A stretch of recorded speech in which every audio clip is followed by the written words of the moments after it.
여러분 안녕하십니까? 2026년 7월 29일입니다. 최근 중동 정세가 긴박하게 돌아가고 있습니다. 미군이 이란 관련 목표물에 대해 강력한 폭격을 퍼붓다가 지난 주말을 기점으로 돌연 공격을 멈추었습니다. 이를 두고 국내 일부 언론에서는 이상한 소설을 쓰기 시작했습니다. 미국이 우크라이나에 무기를 퍼주느라고 미사일이 고갈되어서 이러한 공습을 멈춘 것이다. 특히 패트리어트 탄약이 없어서 전쟁을 못한다. 이런 식의 주장들이 나오고 있습니다. 과연 세계 최강의 슈퍼파워인 미국이 총알과 미사일이 모자라서 전쟁을 중단했을까요? 저는 그리 보지 않습니다. 미국에는 11개 사령부가 있는데 그 중에서 이 미국과 이란의 전쟁은 중부사령관 브래드 쿠퍼 제독이 주말에 제독이 담당하고 있는데 주말에 펜타곤과 합참 그리고 백악관에 중요한 보고를 하였다는 보도가 있었습니다. 지난 2주간의 미군 폭격으로 인해서 이란이 호르무즈 해협을 공격할 수 있는 능력의 거의 대부분이 완전히 무력화되었다.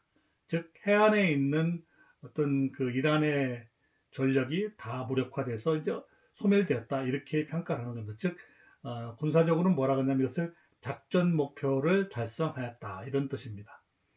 미군의 압도적인 폭격에 공포를 느낀 또 이란 측에서는 어땠느냐, 지난 2, 3일 동안 제발 폭격을 중지해 달라면서 간청을 해왔다는 것이 사실입니다. 그들은 미국이 요구하는 것을 다 들어주겠다고 납작 엎드린 게 사실입니다. 전쟁은 다 그렇습니다. 그렇게 하는 겁니다. 겉으로는 강한 척하지만 속으로는 악수하고 후회하고 서로 손잡고 이러는 것이 바로 전쟁입니다. 사람 사는 것과 별반 다르지 않습니다. 똑같습니다. 최근에 예멘 후티 반군이 사우디의 정유시설을 타격했습니다. 그 사우디의 선제 공격에 대한 보복이라고 하지만 그 수면 아래에는 이란의 거대한 그림자가 드리워져 있습니다. 미국은 겉으로는 공습을 이어가면서도 뒤로는 이 종전을 준비하는 기묘한 움직임을 보이고 있죠. 원래 전쟁이 그렇다고 했지 않습니까? 이 대목에서 제가 이것을 하나 짚고 넘어갔으면 좋겠습니다.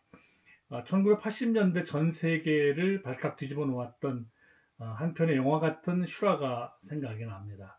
그게 바로 이란과 콘트라 스캔들이라는 이름으로 많이 보도되고 알려진 사실인데, 이 공식적으로는 이란을 악의 축이라고 부르면서 공격을 퍼붓던 미국이 뒤로는 테헤란으로 몰래 대전차 미사일인 토 대전차 미사일을 실어 나르고 있었습니다. 그리고 그때 이 무기를 판매한 대금은 중앙아메리카에 있는 저 남미에 있는 그 니카라과의 덥고 습한 정글 속으로 흘러 들어갔습니다. 바로 공산주의 정부에 맞서서 싸웠던 콘트라 반군, 이들에게 실탄을 위한 자금이 됐던 거죠. 돈을 받아서 콘트라 반군에게 자금을 지원했던 것입니다. 이 비밀 공작에는 두 명의 중심 인물이 있었는데요. 첫 번째 인물은 CIA 국장 윌리엄 케이시입니다. 그 유명한 그 케이시 국장이고요. 이분은 2차 세계대전 때 비밀 공작원으로 산전수전을 다 겪은 아주 베테랑이죠. 이 케이시 국장은 의회의 눈을 피해서 몰래 전 세계를 무대로 무기와 자금을 주무르던 아주 거물이었습니다. 그리고 이 거대하고 위험한 판을 현장에서 직접 움직였던 사람, 이 백악관 국가안보회의의 38세 젊은 중령이 있었죠. 해병대 올리버 노스 중령입니다. 이분 때문에 사실 군생활 오래 하게 됐습니다. 이 노스 중령은 단순한 행정장교가 아니었습니다. 베트남전에서 은성 무궁훈장까지 받은 진짜 야전 군인 중에 군인이었습니다. 그는 이 신분을 숨긴 채 중동의 어두운 아지트 그리고 중남미 정글을 오가면서 인지를 구출을 하고 또 무기 수송을 하고 이런 일들을 직접 주의를 하고 직접 감당을 했습니다. 근데 1987년에 이 비밀 공작이 폭로되면서 미 의회에서 청문회가 열렸습니다. 미 의회 의원들은 이 젊은 노스 중령을 청문회장에 불러다 놓고 법을 위반했다면서 아주 거세게 몰아붙였죠. 우리나라와 뭐 다르지 않습니다.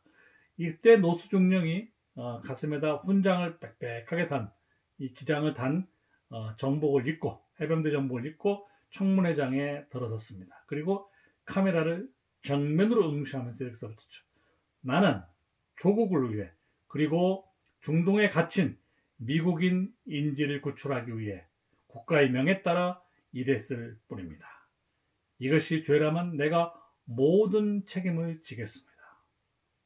모든 책임을 지겠습니다. 그러므로 나는 미국의 이익을 위해서 나는 한마디도 증언하지 않겠습니다. 이렇게 노수중령은 말했죠. 이 당당한 노수중령의 한마디에 청문회장이 순식간에 정적에 휩싸여 버렸습니다. 그리고 우레와 같은 박수를 받았습니다.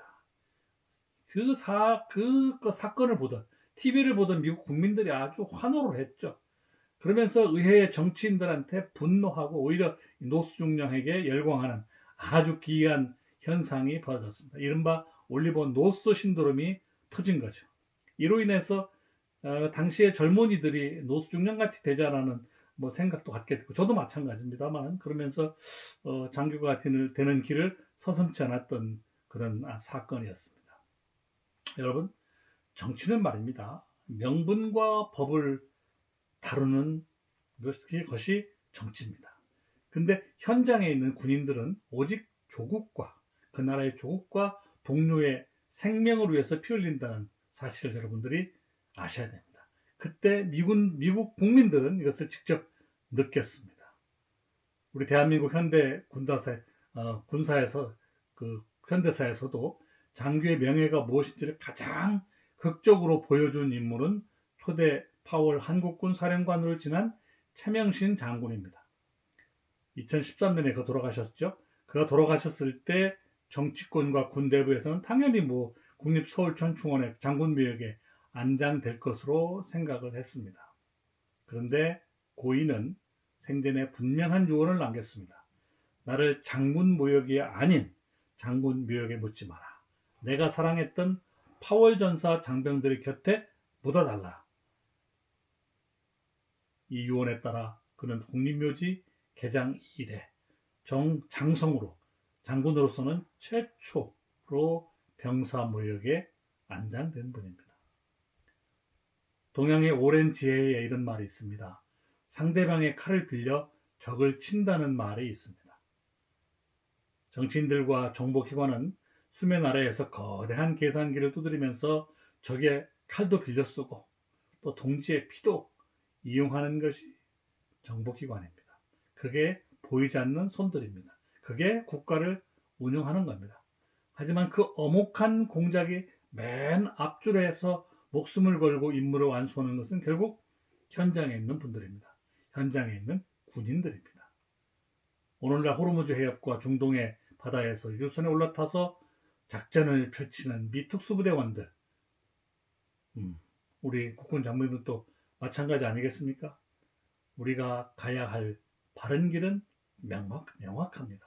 첫째로, 정치와 외교는 명분이라는 화려한 말에 현혹되지 말아야 합니다. 수면 아래 숨겨진 실리적 거래, 또 지정학적인 셈법을 냉철하게 파악해야 됩니다. 이게 정치인의 사명입니다. 둘째로, 안보의 최전선에서 국가의 명령을 받고 목숨을 거는 군인들의 헌신, 현장맨들의 헌신을 정치적 계산으로 이용하거나 폄하해서는 절대로 안 해야 됩니다. 왜냐하면 평화는 준비된 힘에서만 나옵니다. 총구에서만 힘이 나옵니다. 거친 파도 속에서도 중심을 잡는 배처럼 우리 대한민국도 차가운 현실 감각과 단단한 국방력으로 정의로운 평화를 지켜내야 하는 것입니다. 이게 대한민국입니다. 오늘 방송 마치겠습니다. 감사합니다.